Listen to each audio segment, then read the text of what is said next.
Praise the Lord, this is angel. ये video मैं बनाने जा रहा हूँ एक बेहद ख़ास मुद्दे पे, जो कि विवादित मुद्दा, बहुत ज़्यादा कंट्रोवर्सी इस वक्त जिस पे चल रही है, वो है रणवीर सिंह की न्यूड पिक्चर्स, जो कि किसी मैगज़ीन के शूट के लिए रणवीर सिंह ने शूट करा। रणवीर सिंह, जैसे कि आप जानते हैं, बॉलीवुड एक्टर है और हम समझ सकते हैं, हम जान सकते हैं कि किस तरीके से ये पिक्चर्स आजकल रणवीर सिंह की बहुत ज़्यादा वायरल हो रही हैं। इस पर बहुत ज़्यादा मीम्स भी बन रहे हैं, इसको बहुत ज़्यादा ट्रोल भी किया जा रहा है और बहुत सारी चीज़ चल रही हैं। साथ ही साथ जो बॉलीवुड की एक ख़ास ब्रिगेड है, वो भी रणवीर सिंह को पूरी तरीके से बैकअप दे रही है, सपोर्ट कर रही है, क्योंकि रणवीर सिंह ने वाकई में काबिल तारीफ़ काम करा है।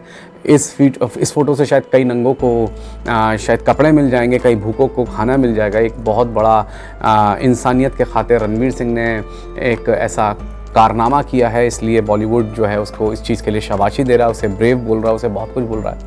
खैर, ये मुद्दे एक तरफ रखते हैं और दूसरी बात ये है कि नंगाई के ऊपर मैं कुछ बताना चाहता हूँ और नंगाई का न्यूडिटी का स्पिरिचुअल एस्पेक्ट क्या है वो मैं बताना चाहता हूँ। और इसको मैं बताऊँगा अगर आपको कि जब हम बाइबल में देखेंगे, परमेश्वर ने एडम और ईव को बताया। ये बहुत ज़रूरी मैसेज है, चाहे वो रणवीर सिंह हो, चाहे बॉलीवुड हो, सबके लिए बहुत इंपॉर्टेंट मैसेज है। जब एडम और ईव को परमेश्वर ने बनाया, है ना, I am talking about the God of Bible के खुदा की बात कर रहा हूँ मैं, तो उस वक्त वो लोग पूरी तरीके से नंगे थे, उनके शरीर पर कोई भी कपड़ा नहीं होता था और वो इस चीज़ को लेकर शर्मिंदा भी नहीं होते थे, लजाते भी नहीं थे। उनमें कोई शर्मिंदगी नहीं थी, कोई शेम नहीं थी। आपको पता है ये बात? जिस तरीके से आप किसी भी गाय, बैल, शेर, चीते, किसी भी जानवर, पक्षी को, पशु को, किसी को भी जानवर, हैवान, किसी को भी देखते हैं, आप देखते हैं कि वो कोई कपड़ा नहीं पहनते हैं, नंगे रहते हैं, पर वो कभी भी किसी चीज़ को लेकर उनके अंदर गिल्टी नहीं होता कि वो नंगे हैं।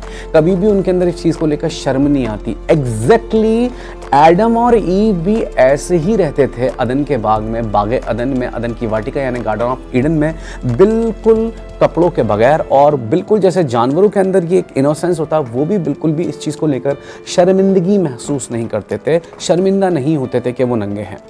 लेकिन क्योंकि उन्होंने फ्रूट ऑफ नॉलेज खाया, सेब नहीं खाया जैसे कई लोग समझते हैं, ये बचकानी बातें हैं, वो कुछ और फल था जो उन्होंने खाया, और इसीलिए जब उन्होंने उस फ्रूट ऑफ नॉलेज को, भले बुरे के ज्ञान के फल को खाया, उसके बाद उनकी स्पिरिचुअल आइज खुल गई और उनके कॉन्शियस को शैतान ने इस्तेमाल करके उन्हें बताया कि तुम नंगे हो। और इसीलिए क्योंकि उनके अंदर ये गिल्टी आ गई कि वो नंगे, तो उन्हें अपने प्राइवेट पार्ट्स को ढांकना पड़ा अंजीर के वस्त्र बनाकर।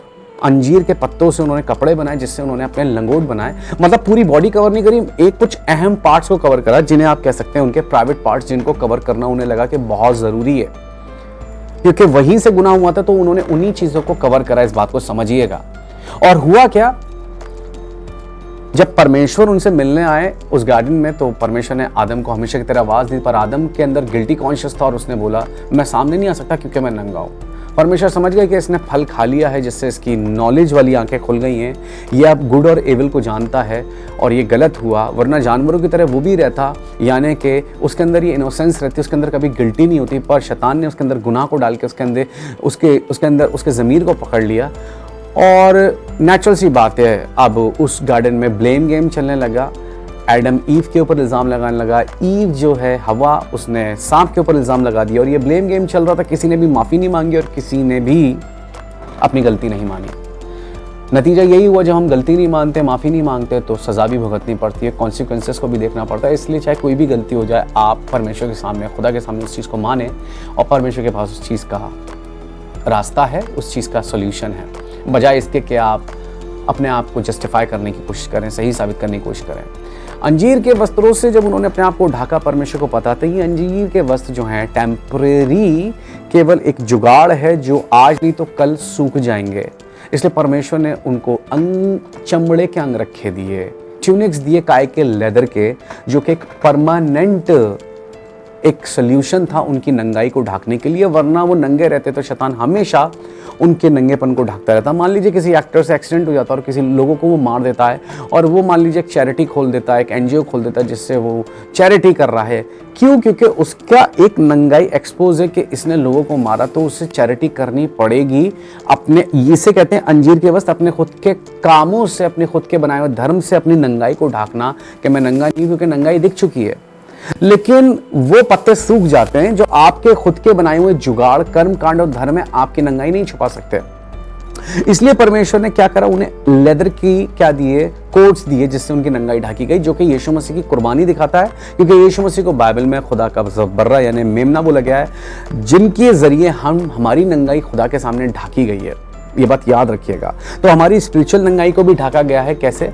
और मैं आपको बता दूं, बाइबल बताती है यीशु मसीह को सलीब के ऊपर बिल्कुल नंगा कर दिया गया, उनके एक कपड़ा उतार दिया गया। सिर्फ क्यों? क्योंकि वो शेम जिसके हकदार हम थे, उस शेम को यीशु मसीह ने अपने ऊपर लिया कि हम लोग ढक दिए जाएं, ना ही केवल आत्मिक तौर पे बल्कि शारीरिक तौर पे और हर तरीके से। इस बात को याद रखिएगा। दोनों चीजों में फर्क है, न्यूड और नेकेड होने में। न्यूड जब आप अपनी नंगाई की एडवर्टीजमेंट कर रहे हैं, उसे घमंड से दिखा रहे हैं, स्पेशली जो आपके प्राइवेट पार्ट्स हैं, इसलिए हमारे प्राइवेट पार्ट्स को ढकना बहुत जरूरी है। पर आपको पता है नेकेड होने का मतलब, जब मजबूरी में कोई इंसान नंगा हो गया, यानी कि मैंने शिंडलर लिस्ट मूवी देखी, उसमें लोगों को नंगा दिखाया क्योंकि उसमें यहूदियों का कत्लेआम दिखाया जो हिटलर ने करा। उसे देखकर आपके अंदर 1% भी शायद काम वासना नहीं आ सकती है। उसे इस तरीके से दिखाया गया है कि वो आपको वासना नहीं दे रही है। एक बॉक्सर ने खाली एक अपने बॉक्सर पहने हुए हैं, अपना ट्रंक पहना हुआ है, जो भी उसने शॉर्ट्स पहने हुए हैं, वो बॉक्सिंग कर रहा है, उसे देखकर कोई काम वासना नहीं आ रही क्योंकि वो स्पोर्ट्स है। पर यहां पर अपने पूरे कपड़े अलिफ नंगे होकर अपने प्राइवेट पार्ट्स को भी और हर तरीके से अपने आप को पूरा नंगा दिखा रहे हैं।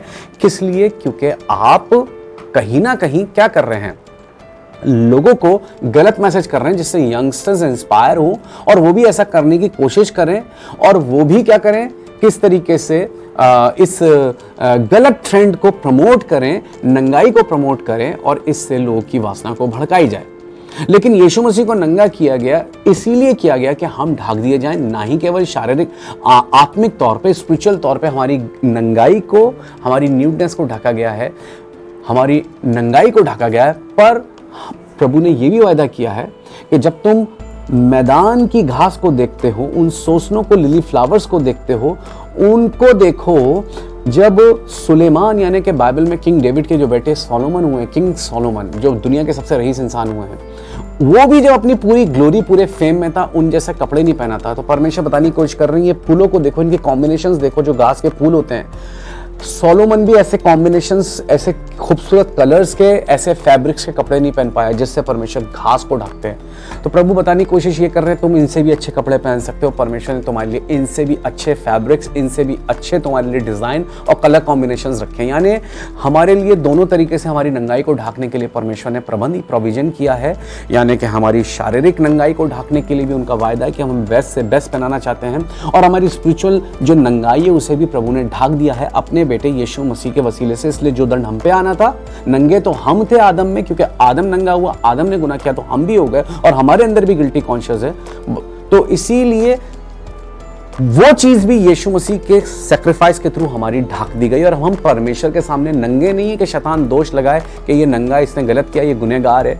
पर हम ढके हुए हैं जिस पे शैतान दोष नहीं लगा सकता। और शैतान आपके अंदर ये दोष, ये आपके ऊपर एक्यूजेशन लगा रहा है, तो बता दीजिए, मैं मसीह यीशु में ढका हुआ हूँ, उनकी धार्मिकता, उनकी राइचियसनेस, उनकी रास्तबाजी से ढका हुआ हूँ। जीसस क्राइस्ट की इसी सैक्रिफाइस की बात समझ में आ गई मेलिया जोनेस, जो कि एक फॉर्मर स्ट्रिप डांसर थी। स्ट्रिप डांसर वो होते हैं जो डांस करते करते लोगों के एंटरटेनमेंट के लिए स्ट्रिप क्लब्स में, जहाँ पर सिर्फ नंगा डांस होता है, अपने धीरे धीरे कपड़े उतार के नंगे हो जाते हैं। उससे जो देखने वाले होते हैं उनकी वो वासना को, उनकी वो कामुकता को जगाते हैं, और उनको एक देखने वालों को एक मेंटली तौर पे उनको मेंटल प्लेजर मिलता है जब वो एक नंगी औरत को देखते हैं अपने सामने, अलिफ नंगी औरत को। तो मेलिया जोनेस जो थी, जब 5 साल की थी, पेरेंट्स में डिवोर्स हो गया। उसके बाद उसकी माँ ने दूसरी शादी कर ली। जो दूसरी शादी कर ली वो आदमी बहुत ख़राब था, उसका स्टेप फादर यानी सौतेला बाप। उसने उसके साथ सेक्सुअली गलत बर्ताव करने की कोशिश करी और उसको बहुत टाइम तक सेक्सुअली एब्यूज़ करा। मेलिया जोनेस इस चीज़ को लेकर बहुत ज़्यादा डिस्टर्ब हो चुकी थी, और उस होते थे वो अपने घर से भाग गई 12 साल की उम्र में। होता यह है कि उसे गलत लड़कियों की, गलत सहेलियों की सोबत मिलती है, जो उसे नशे की तरफ लेके चली जाती हैं, तमाम गलत रिश्तों की तरफ लेके चली जाती हैं। और यही होता था कि वो कभी कहीं रहती थी, कभी कहीं रहती थी, कभी किसी के साथ, कभी किसी के साथ रिश्ते में रहती थी। नशे में वो आ चुकी थी। होते होते वो 17 साल की हो गई और उसके पास कोई ठिकाना नहीं था। तब उसे कोई बोलता है कि तुम बहुत पैसे कमा सकती हो, और उसे कोई स्ट्रिप क्लब के बारे में बताता है। जब वो स्ट्रिप क्लब को ज्वाइन करती है तो उसे बताया जाता है कि तुम एक रात में $200 तक कमा सकती हो। और उसने उस स्ट्रिप क्लब को ज्वाइन कर लिया जहाँ पर वो रोज़ रात को परफॉर्म करती थी, जिसमें वो धीरे धीरे करके अपने सारे कपड़े उतार देती थी और वो $200 से हर रात $1000 तक कमाने लगी। और साथ साथ जब उसके पास पैसा आ गया, हाँ इस बीच में मेलिया को एक बेटी भी हो गई 17 साल में, जिसे उसने सिंगल रहकर ही बढ़ाया, पाला पोसा, उसकी परवरिश करी। लेकिन मेलिया के पास पैसे भी आने लगे, मेलिया जोनास के पास, पर उसके साथ साथ हुआ क्या, उसके अंदर ड्रग्स, नशे और दुनिया भर की गलत चीज़ों की उसके अंदर आदतें आ गई। लाइफ उसकी पूरी तरीके से डिस्ट्रक्टिव हो चुकी थी, ख़राब हो चुकी थी, बर्बाद हो चुकी थी। कोई एम नहीं था, कोई डिसिप्लिन नहीं था। शैतान ने पूरी तरह उसकी ज़िंदगी ख़राब कर दी थी। इस वजह से उसे 2 बार जेल में भी जाना पड़ा, ड्रग्स की ओवरडोज की वजह से, और साथ ही साथ कुछ मारपीट क्लब में हो गई थी उस वजह से भी। एक दिन उसे पिल्स की भी आदत पड़ गई, लेकिन एक दिन उसे डॉक्टर के पास जाना पड़ता है बिकॉज ऑफ ड्रग्स वो जो ले रही थी, पिल्स खा रही थी। और उसके पास जो डॉक्टर थी उसने यही बोला कि मैं तुम्हारे सामने पूरी एक अलमारी भर के तुम्हें ड्रग्स दे सकती हूँ, और तुम्हें मैं बता दूँ ये फिर भी तुम्हारे लिए काम नहीं करेंगे, पर एक चीज़ तुम्हारे लिए काम कर सकती है। उसने कहा वो क्या है? उसने कहा यीशु मसीह तुम्हारे लिए काम कर सकते हैं और यीशु मसीह तुम्हारी ज़िंदगी को बिल्कुल बदल सकते हैं। मेलिया ने इससे पहले ऐसा कुछ नहीं सुना था।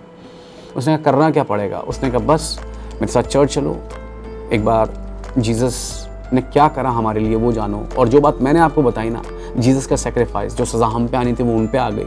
उन्हें नंगा किया गया कि हम ढाक दिए जाएं परमेश्वर के सामने उनकी धार्मिकता से। उसने अपनी ज़िंदगी को यीशु मसीह के सामने सरेंडर कर दिया। यीशु मसीह ने उसकी ज़िंदगी बदलनी शुरू करी और उसके बाद से धीरे धीरे करके उसकी लाइफ बदलती शुरू हो गई।